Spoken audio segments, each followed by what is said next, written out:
Pharmacy और हम एक बार आपका फिर से स्वागत है। फार्माकोथेरेपेटिक्स का लेक्चर नंबर 12। आज हम देखेंगे pharmacological management of hypertension. Hypertension को फार्माकोलॉजिकली कैसे मैनेजमेंट करते हैं। उसके पहले हम आपको पढ़ा चुके हैं कि हाइपरटेंशन होता कैसे है। एक बार फिर देखिए, रे डायग्राम के रूप में आपको बनाए हैं, फ्लो चार्ट के रूप में। डिक्रीज करेगा जब एट्रियल प्रेशर तो किडनी से रिलीज होगा रेनिन। रेनिन क्या करता है, ये एज ए एंजाइम की तरह एक्ट करता है। जो प्लाज्मा में और प्रोटीन पड़े होते हैं उसके लिए एंजाइम के रूप में वर्क करता है। इसी को ही बोलते हैं एंजियोटेंसिनोजन। ये एंजियोटेंसिनोजन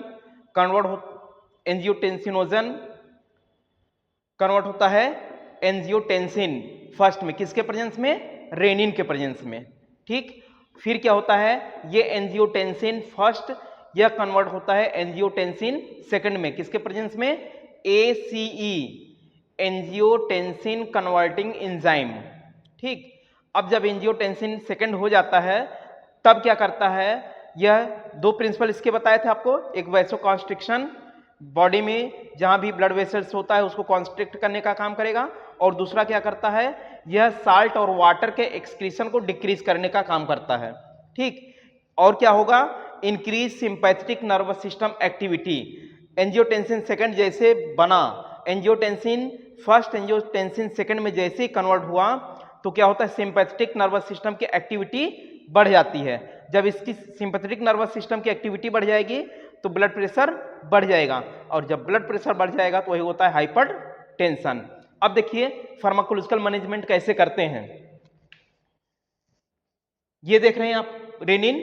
रेनिन देखिए रिलीज होता है और पूरे बॉडी में स्प्रेड होता है। ठीक है, हम क्या करेंगे, इस रेनिन की वजह से एंजियोटेंसिनोजन एंजियोटेंसिन फर्स्ट में कन्वर्ट हो रहा है।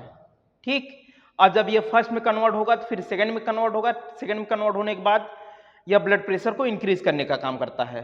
तो हमें क्या करना है, ब्लड प्रेशर को नॉर्मल करना है। ठीक, तो नॉर्मल कैसे करेंगे, तो एक तरीका ये है कि ये जो रेनिन रिलीज हो रहा है, ठीक है, इसी को हम इनहिबिट कर दें। रेनिन को डायरेक्ट इनहिबिट कर दें या रेनिन के सिक्रीशन को रोक दें। करेंगे क्या, उसके लिए डायरेक्ट रेनिन इनहिबिटर देंगे। अलिस्किरेन ये ड्रग है, इस ड्रग को देंगे तो डायरेक्ट जो है रेनिन का जो सिक्रीशन हो रहा है वह रुक जाएगा। जब यहीं पे रेनिन का सिक्रीशन रुक गया तो आगे हाइपरटेंशन होगा, नहीं होगा। ठीक, नेक्स्ट देखिए क्या करते हैं, एंजियोटेंसिन रिसेप्टर ब्लॉकर।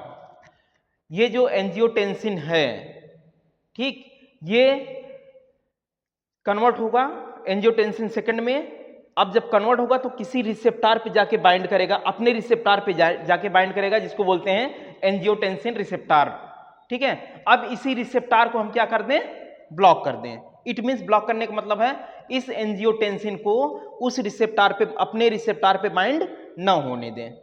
ठीक है, जब वो रिसेप्टर पे बाइंड नहीं होगा तो एंजियोटेंसिन सेकंड बनेगा, नहीं बनेगा। जब एंजियोटेंसिन सेकंड नहीं बनेगा तो हाइपरटेंशन होगा, नहीं होगा।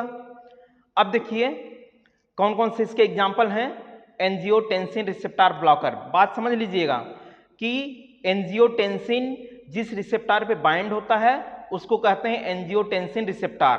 अब उसी रिसेप्टर को हम ब्लॉक कर दें, इट मीन्स उस पे एंजियोटेंसिन को बाइंड न होने दें, उससे जुड़ने न दें, उसे अफिनिटी न होने दें।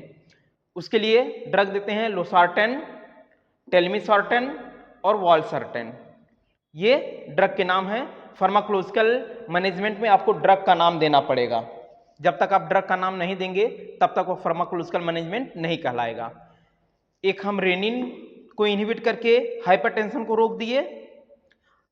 सपोज करिए कि रेनिन रिलीज हुआ, उस टाइम पे हम मेडिसिन नहीं दिए, फिर हम क्या करते हैं कि एंजियोटेंसिन रिसेप्टर को ब्लॉक कर देते हैं। यहां पे मिस्टेक हुआ, यहां पे नहीं हम कंट्रोल कर पाए हाइपरटेंशन को, तो यहां पर करके इसके रिसेप्टर को ब्लॉक कर दिए, तो एंजियोटेंसिन वहां पे ब्लॉक नहीं होने पाया, इसलिए आगे हाइपरटेंशन नहीं हुआ। ठीक, नेक्स्ट देखते हैं, चलिए कोई बात नहीं, एंजियोटेंसिन फर्स्ट बन गया।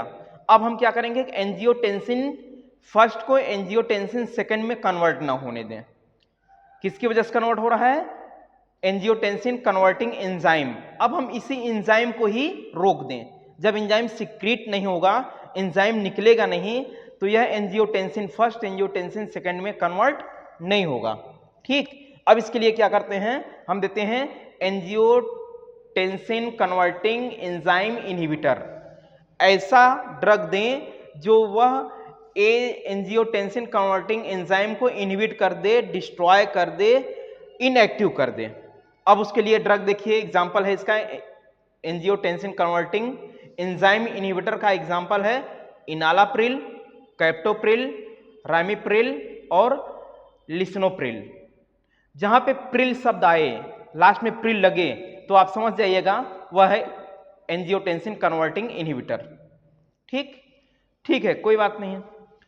हम एक तरह से और इसको ब्लॉक कर सकते हैं, या इसके एक्टिविटी को हम मैनेज कर सकते हैं, हाइपरटेंशन को। कैसे? जब सिंपैथेटिक नर्वस सिस्टम की एक्टिविटी बढ़े, ठीक, ये बढ़ेगा तो ब्लड प्रेशर बढ़ेगा, फिर हाइपरटेंशन होगा। एंजियोटेंसिन सेकेंड के बाद ये जो सिंपैथेटिक नर्वस सिस्टम की एक्टिविटी है, इसकी एक्टिविटी को हम ब्लॉक कर दें। देखिए, सिंपैथेटिक नर्वस सिस्टम की एक्टिविटी को ब्लॉक करने के लिए हम यूज करते हैं सिंपैथेटिक बीटा ब्लॉकर ड्रग, जिसका एग्जांपल है एटिनोलॉल, मेटाप्रोलॉल, कार्बिडिलॉल और बिसोप्रोलॉल। ये ड्रग हैं जिसके देने से सिंपैथेटिक नर्वस सिस्टम की एक्टिविटी ब्लॉक हो जाती है, बीटा ब्लॉकर ड्रग कहलाते हैं।